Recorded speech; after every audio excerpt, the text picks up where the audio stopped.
This week from the Global Lane in New York City at the United Nations. Hostility at the UN and growing threats from Iran and Turkey. How should Israel and the United States respond? We'll bring you Gordon Robertson's exclusive interview with Israel's ambassador to the UN. And you've probably heard of Corrie ten Boom and Oskar Schindler. They helped save Jewish lives from the Nazis. But we'll reveal how smugglers helped preserve something of priceless value long after the Holocaust. And on the home front, another big march on Washington. This time, American students demand tougher gun laws. Welcome to the revolution. And growing concern from American college students about restrictions on free speech. But what about hate speech on campus? Should that be banned? We'll set it straight.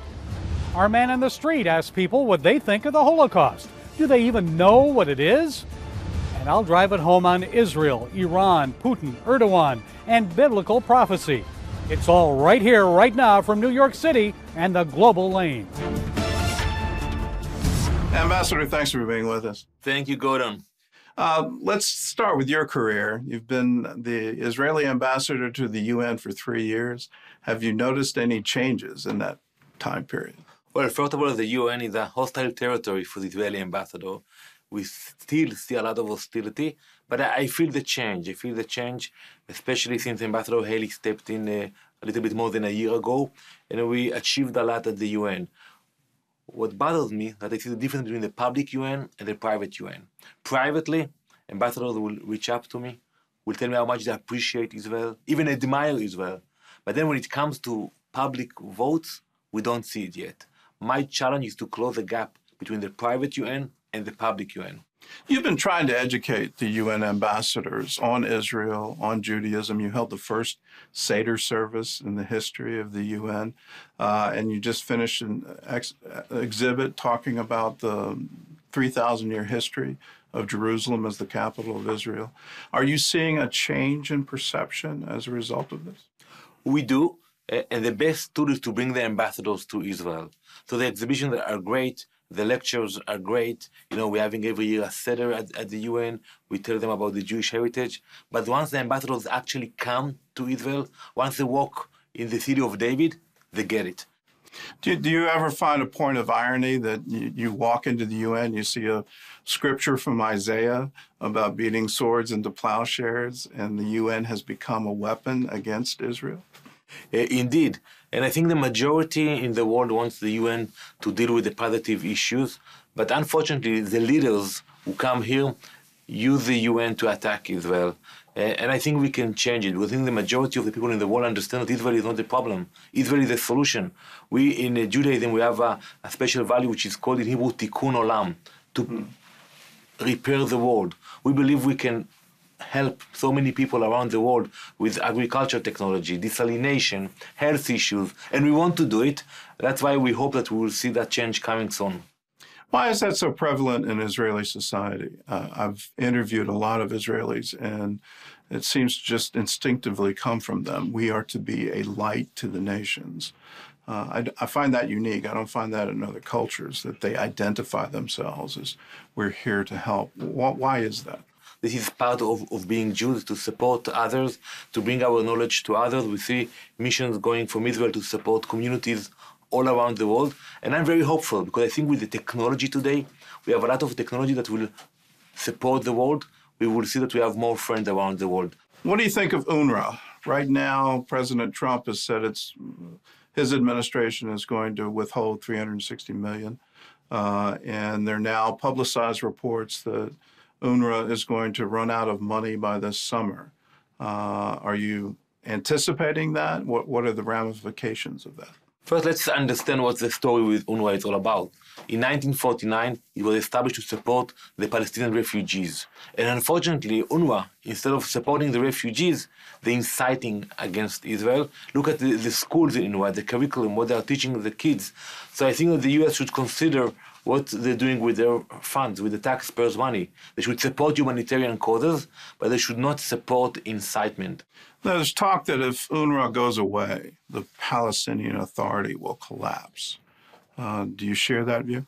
No, I think it is not the case. You have other agencies who can do that work. You know, UNRWA today will consider refugees even people who live in the US, people who live in Jordan, Syria, Lebanon, even those Palestinians who live in Ramallah, under the Palestinian Authority control, they consider to be refugees.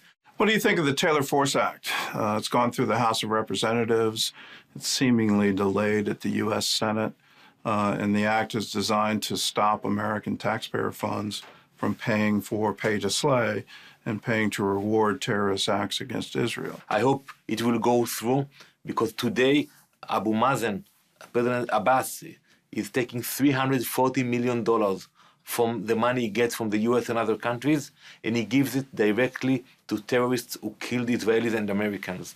I met the parents of Taylor Force only a week ago here in New York, and I told them that we salute to them the way they speak and present the case of their brave son, and I hope that the reality will change and American taxpayers' money will not be used to support terrorism.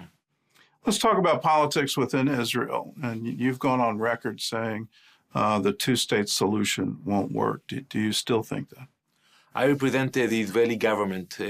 Prime Minister Netanyahu said on numerous occasions that he is willing to negotiate with the Palestinians, to enter a room and negotiate, exactly the way we did with Jordan and with Egypt. Do you see that as realistic? Anwar Sadat, it cost him his life. He was assassinated by the Muslim Brotherhood precisely because he made peace with Israel. Do you see any Palestinian leader surviving who actually gets to a negotiating table and says, I want to be serious about peace with Israel? We pray for peace every day, and I'm optimistic. So today it's very hard to see it, and people are skeptical in Israel about finding a real partner among the Palestinians, but we have to be optimistic about it. Also, we have to take into consideration that Israel is a young country. Today we celebrate only 70 years of independence. So maybe it will take another 5 years, another 10 years, but once we will find a real partner, we will be there, we will be willing to work together with them, the same way we did with the Egyptians and the Jordanians. What would you say would be the signs that they are really serious about doing that? Unfortunately, it is not the case. Take Gaza, for example. We took out the entire Jewish community that lived in the Gaza Strip. I was against it back then in 2005. And look what happens there. Instead of developing agriculture, tourism, they build an entity of terror. They use the funds from the international community to build terror tunnels that threaten Israeli communities in the south. So you ask yourself, what is the goal of the Palestinians? And unfortunately today, when we hear what they are saying in Arabic in the mosques, they are not focused in building a society, hospitals, schools. They put all their energy to build measures to destroy Israel. Do you see any hope? We have to see hope. We have to be optimistic. I know we have to, but do you actually see it? I do. You know, I'm a believer, and every day when I enter the UN and I see the hostility against Israel, you have to believe and to be optimistic. And when I walk in Israel and I see how much we achieved in short 70 years, I think we can achieve much more. So yes, maybe it will take a few more years for our neighbors to come and speak with us. But when you look at what's happening today in Syria and Lebanon, I think even the people who live in those countries understand that one day they want to live peacefully with Israel, because the option to live under radical regime is a bad option for them. You've got a platform right now where you're talking to hundreds of thousands of Christians in the United States and then an untold number around the world. What message do you have for them as the Israeli ambassador? Speak up for Israel. We need you to stand with Israel, to pray for Israel, because many Israelis think that everybody is against us, that we have to make concessions to satisfy the world. I know it is not the case.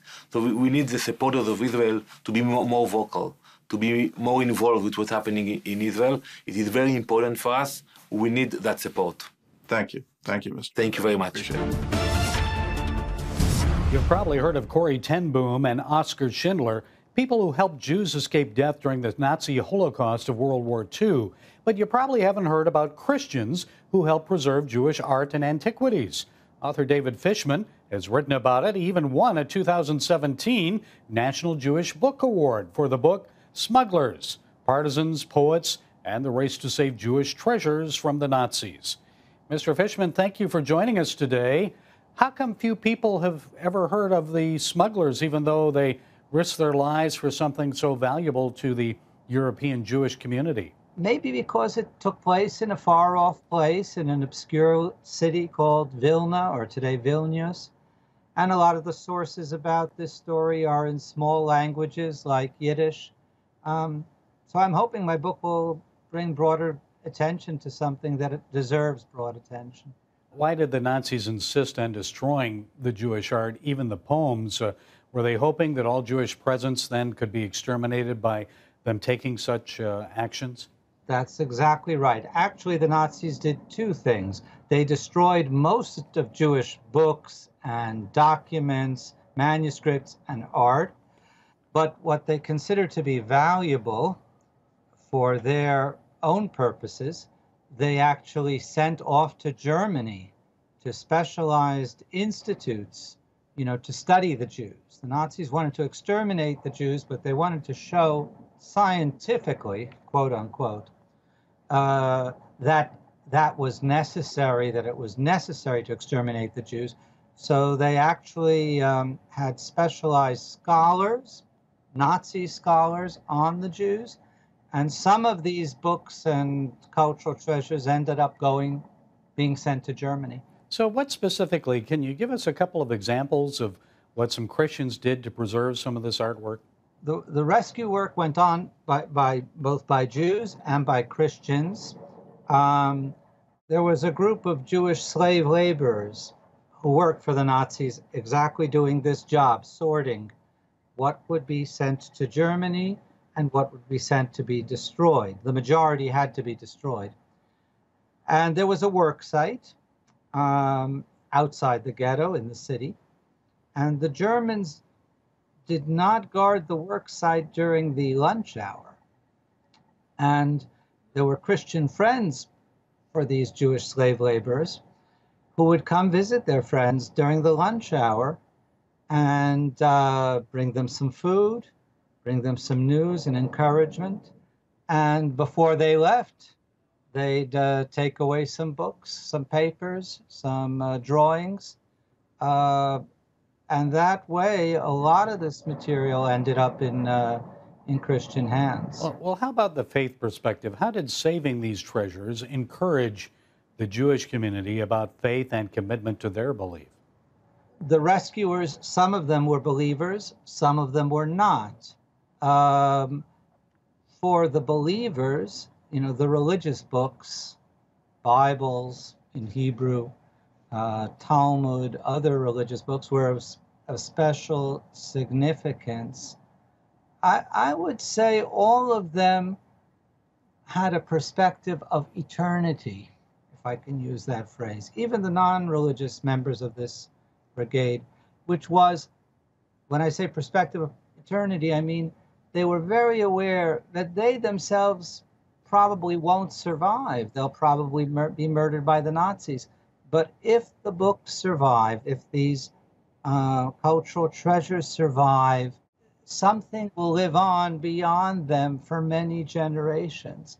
And so they wanted, so I think even for the secular members among this work brigade, there was a deep spiritual dimension to what they did, which is to think not only about yourself, but to think long-term about future generations. The Women's March on Washington, rallies and riots on college campuses, and now protests against guns. Don't expect demonstrations like these to go away anytime soon. Joining us to explain why is Dr. Charles Durbur. He's professor of sociology at Boston College and author of the book, Welcome to the Revolution, Universalizing Resistance for Social Justice and Democracy in Perilous Times. So, Dr. Durbur, without beating around the bush here, how would you say that these demonstrations, even riots and violence in some instances, differ from what we experienced in the 60s and 70s?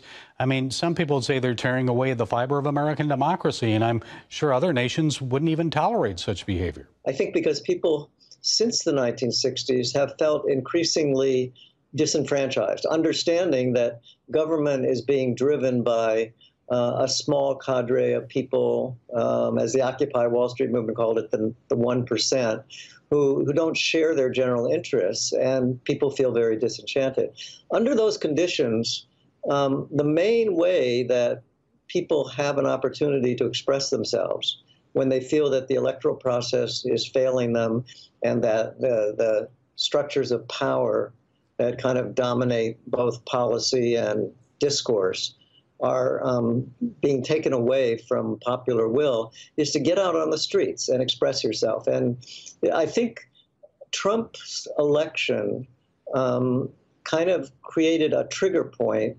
It was not so much that Trump was bringing something fundamentally new. It was simply that his election and some of the oddities and fear associated with it simply triggered what was really a decades-old sort of set of popular malaise, discomfort, economic decline. The Women's March was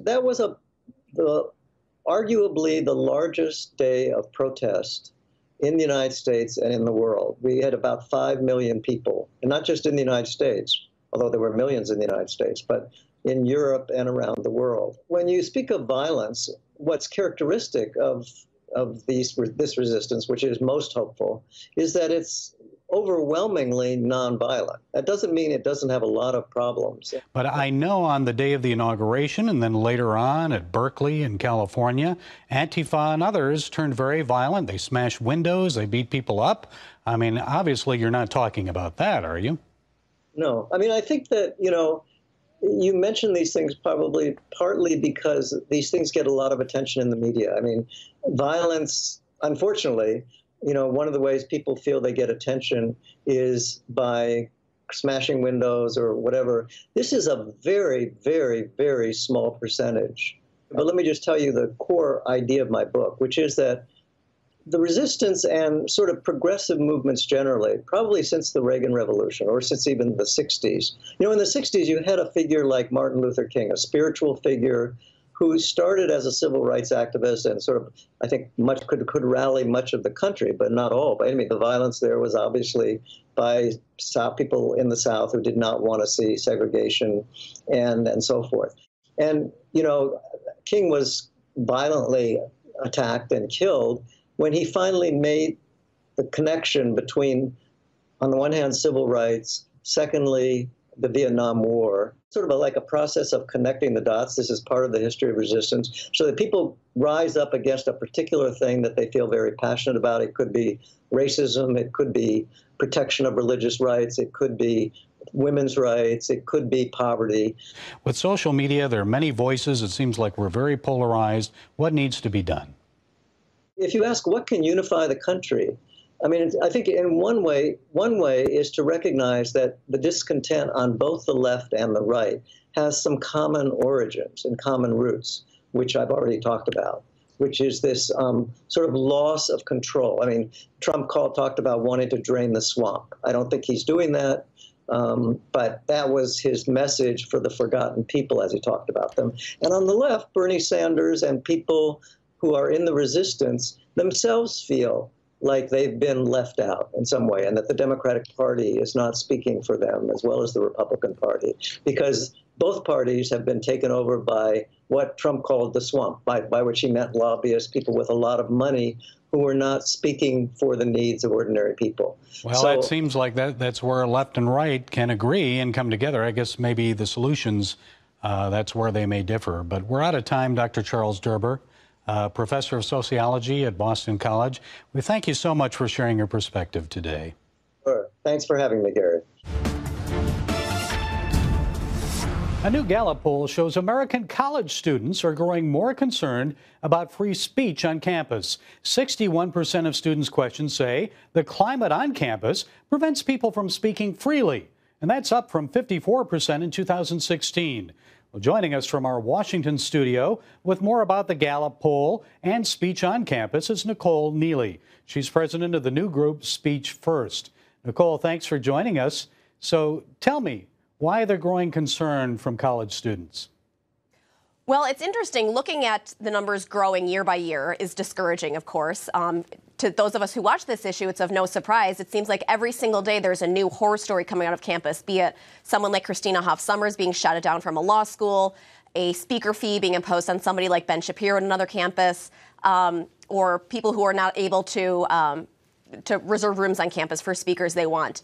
And so the fact that students are not able to express their views on campus, I mean, the fact that this is growing, frankly, I'm a little bit surprised that it only jumped by 7% from 54 to 61%. Well, and I think they say that conservatives are less able to freely express their views. Is that correct? It is, yes. Asking people across the whole spectrum of the poll, who do you believe is able to express views on campus? Liberals, 92% of people feel liberals can comfortably express their views, whereas people feel only 67% felt that conservatives were able to. I understand fewer students, 70%, compared to 78% in 2016, now favor having an open environment on campus regarding speech. Why have we seen that drop?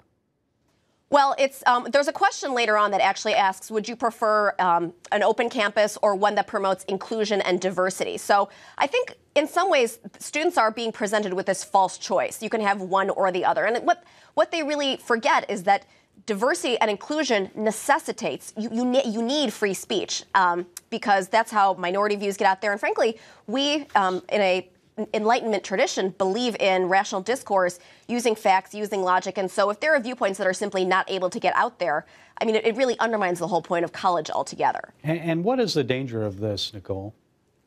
Well, I mean, there's groupthink, certainly. There are students who do have closely held beliefs, like Christian beliefs in particular, that either they're afraid to speak up because they're afraid of retaliation. So they don't ask the questions they want in class. They maybe don't write the term papers they want because they know the teacher won't agree with them. They don't invite a speaker. They don't attend an event that they want. And so you have students who realize it's easier just to keep their heads down and keep their mouths shut than to rock the boat because they don't want to face retaliation. Some universities actually have something called a bias response team, where one student, if they overhear something offensive, can anonymously report them to this organization. Yet Gallup found some interesting things about hate speech and student views on that. Tell me about that. Well, 64% of people, almost 2/3 of them, believe that hate speech should not be protected. That was a little bit higher among women and among Democrats. I think it was 71 and 75% respectively. Unfortunately, it seems like they need a civics course. The First Amendment actually has no hate speech exemption. And so even if you don't like the speech, you still have to. You don't have to listen to it, but you have to at least respect the ability of others to speak. Okay, I'm sure there are many Americans that are glad you're there. Nicole Neely of the new group Speech First, thank you for joining us. Thank you for having me. Tell me anything about the Holocaust. What do you know about the Holocaust? Not something that black guys like to want to know about. What do you know about the Holocaust? The Holocaust was the cleansing of the Jews in Europe, right? That's, they teach that in a lot of the history books. It doesn't matter if you're from north or south of the Dixon line. All right, thank you. Yes, I know it was around World War times, and basically Germany, I know it started around when Germany invaded Poland. I think it was 1939-ish, and basically they were holding Jews captive and torturing them, basically. So it was pretty. Okay, all right, thank you. So what do you know about the Holocaust? Not much. I mean, I know the basics, but so I know the basics of what happened, but I don't really know much specifics. Can you tell me what happened? The Jews were taken into camps and were executed, basically, or tortured. I think it's a tragedy. What else do you want to know? Well, people were absolutely murdered, not just Jews, but people who were outcasts in society. Very calculated by Hitler. Hitler was a crazy but very smart man, and crazy comes with smart sometimes, so. Oh, what can you tell me about the Holocaust? It happened a really, really long time ago, and it was an event that brought people together as a whole as the outcome. And it's a good thing it happened because it was a unification of people. Israel may be in grave danger. It seems the risk of war is greater than before. A war unlike any the Jewish state has experienced may be on the horizon. Could this be the calm before the storm? What is different than before, you may ask? Well, just last February, an Israeli jet was shot down after an Iranian drone made an incursion into Israel. It showed Iran was willing to directly confront the Israeli Defense Forces militarily. In the past, Iran has used its surrogate militia, Hezbollah, to do the fighting. Well, this appears to have been a test of Israel's defensive capabilities, vulnerabilities, and weaknesses in the event of a future conflict. Hezbollah now has at least 150,000 rockets and missiles in place in over 200 villages in Lebanon. Battle with Israel this time would be much more deadly than in 2006 because the number of rockets and missiles launched against Israel would be 10 times as many as before. They're more powerful and they can go up to 180 miles. That means Haifa, Tel Aviv, and Jerusalem are now in range. Thousands more people on both sides of the Israel-Lebanon border would die this time around. The United Nations has limited the number of Lebanese troops along the southern border to 15,000. But now the Lebanese army has announced it plans to move more next to Israel. It comes as a Turkish newspaper reports that President Erdogan has urged Islamic nations to join forces with his country to overwhelm Israel militarily in a call to urgent action. CBN News senior international reporter Dale Hurd told us about it, and here's a brief clip from his story. A Turkish newspaper closely allied with President Recep Tayyip Erdogan and his ruling party published an article in December entitled "A Call for Urgent Action." The Middle East Media Research Institute reports it's the brainchild of one of Erdogan's closest advisors. It looks like a blueprint for an Islamic military action against Israel. It calls on the 57 Muslim nations of the Organization of Islamic Cooperation, or OIC, to launch a joint military operation against Israel. Such an army would be mammoth. The OIC nations together make up more than 1.5 billion people. The plan calls for staging areas near Israel's border, from which an initial force of 250,000 soldiers would attack Israel. Could this be Bible prophecy realized in our time? The war of Gog and Magog, predicted in Ezekiel 38 and 39? I posed that question recently to author Joel Rosenberg when we discussed his new novel, The Kremlin Conspiracy, which is about the rise of a new Russian czar. The Bible says that Russia will become a major evil force in the last days before the return of Christ, that Russia and Iran and Turkey will form an alliance against Israel. Well, we're watching Putin build an alliance with those very leaders that the scriptures mention. Now, that doesn't mean that we're not necessarily at the point where the war of Gog and Magog, as it's called, is going to happen soon. But I don't know that we can rule it out either. Folks, if ever there was a time to pray for Israel and the peace of Jerusalem, it may be now. The Bible tells us in Numbers 24:9, the nation is like a mighty lion. When it is sleeping, no one dares wake it. Whoever blesses Israel will be blessed. Whoever curses Israel will be cursed. And I don't know about you, but I'm guessing, like me, you'd prefer blessings instead of curses. So let's keep praying and blessing Israel. Well, that's it from the Global Lane this week from New York City. Be sure to follow us on Facebook, iTunes, SoundCloud, and Twitter. And until next time, be blessed.